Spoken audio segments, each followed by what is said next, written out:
Do you ever find yourself doom scrolling late into the night or staring at the ceiling wide awake? Maybe you wake up feeling disorientated, playing catch up all day with your colleagues, constantly pestering you with questions like, "Are you okay? You look so tired." If any of that sounds familiar, thank God you're here. Graduating medical school and running a business, I have learned a lot about what makes a good nighttime routine and what makes a horrific one. So here are the 10 nighttime habits that have completely revolutionised my life, time-stamped here in the order that I like to do them if you would like to skip. Starting with habit number 1 and 2, combined. Do you ever get super sleepy in the evening just to realise you haven't brushed your teeth or done your skincare and you're about to have to wake yourself up with the bright lights of the bathroom, the cold splashes of water on your face, and the eye-opening minty freshness of your toothpaste? Solution: tonight when you get home and as soon as you know you aren't going to leave again, you're going to do habit 1, your skincare, as early as possible. And then as soon as you're done eating for the evening, you're going to do habit 2,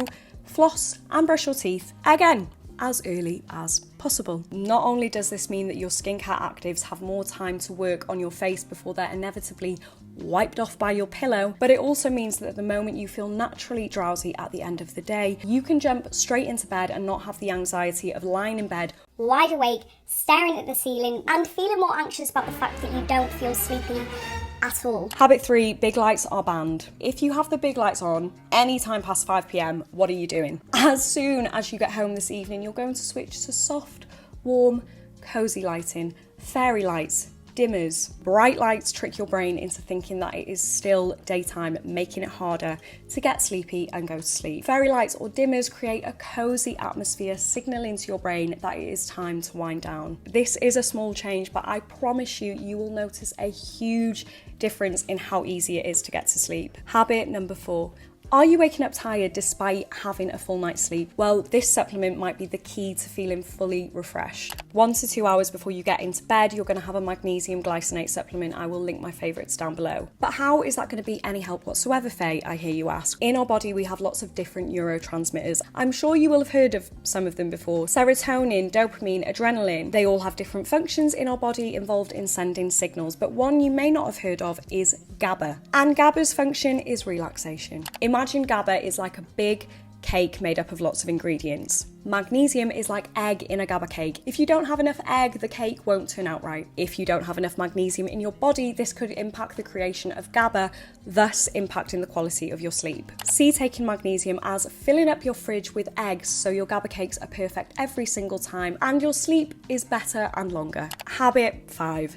If you're drinking coffee past midday, what are you doing? I feel your pain because I love a warm beverage in the evening. So you're going to try this soothing alternative and we're going to go back to the bakery and have a little look at our GABA cakes. GABA agonists are substances that activate the GABA receptor and thus they calm the nervous system. Very common yet problematic GABA agonists are benzodiazepines, or more commonly known as benzos. They are used in modern medicine to have a sedative effect, but they are problematic because they are incredibly addictive. In our GABA cake shop, you're going to see benzos as triple layered, double chocolate, gooey mountains of cake that have a very strong relaxing effect. However, every single customer who comes in and has our benzo cake has to come back in again every single day for another one. Also in our GABA cake shop are these humble little whole grain blueberry muffins. They are not as sweet, they are a whole lot smaller, and they don't have as relaxing an effect, but they aren't as addictive. So what do these little baby whole grain blueberry muffins represent? Well, you may be shocked to hear that some of the compounds in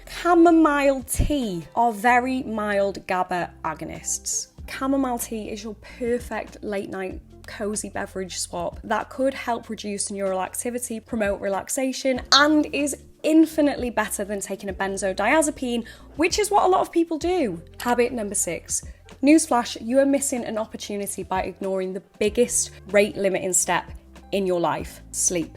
Rate limiting steps are activities that limit the progression of other activities because they cannot be completed until that one is done. In my life, I like to identify the rate limiting steps by noticing the activities that take up a huge chunk of time that cannot be made any quicker and limit the progression of other goals and activities. But often they can be optimized by ticking off other tasks and goals whilst they are being completed. Do you want to utilise your sleep and wake up with better skin and hair? Then make your sleep work for you with these simple suggestions. Oil the ends of your hair every single night before bed. If you oil your hair too much in the morning, it may look greasy and then you have to go into work. However, no one is going to see me at night if I over oil my hair, but I will probably wake up with luscious, healthy, glowing locks. 2, you should not be using retinols in the daytime. However, at night, they are a powerful tool for skin renewal. 3, thick, heavy moisturisers which may be inconvenient and greasy during the day, perfect for nighttime. 4, you want heatless curls but you don't want to walk into work with that around your head, nighttime. And finally, 5, you want soft feet on your skin, sleep in a sock filled with moisturiser. You should also consider investing in a silk pillowcase to reduce hair breakage that I will link below. These small habits make your sleep work for you so you wake up looking and feeling better. Habit 7. Do you stay up working at your laptop right up until your bedtime and then wonder why the energy you have just used to be productive and focused hasn't just disappeared by the time that you got yourself into bed? In the past, I have been so guilty for this one because I saw my body as like a light switch and I couldn't understand why it couldn't just turn off this almost fire in my belly that had benefited me whilst I'd been working and was so detrimental to me whilst I was staring at the ceiling and couldn't get to sleep. Your bedtime should start an hour before you even get into bed to allow your body time to fully decompress from a stressful day. Stop anything that feels as though it could be raising your heart rate, including thinking about life's stresses. The day is done, it can't be changed, and tomorrow is a fresh start. This transition period makes it easier to shift from the daytime activities to a more restful state, thus being able to get to sleep easier. Habit number 8. If you love a self-development book, you're probably going to hate me for this one. Self-development books are banned in bed.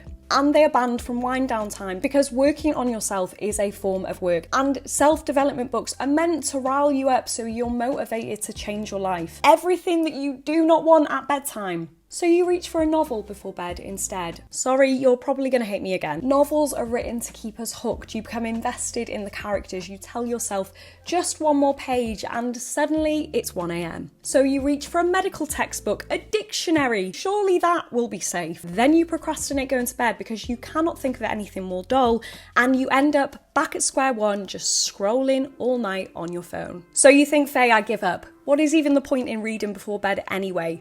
So you lie in bed, alone with your own thoughts, not feeling tired at all, which makes you anxious, which makes you less tired, which makes you more anxious, which makes you even less tired, and the vicious cycle continues. Just like Goldilocks and the 3 bears, you need a bedtime reading habit that is just right. Not too boring that you procrastinate going to bed at all, and not too stimulating that you stay up until 1 a.m. finishing it. So here are some genres that I find work really well for me to gently ease me into a sleepy state, but don't get me too hooked. Number 1, applied psychology. Still kind of self-development-y, but more theory-focused, more gentle, more soft, and more sciencey than your typical self-help book that might want you to quit your job and start $1 million business. 2, classical literature.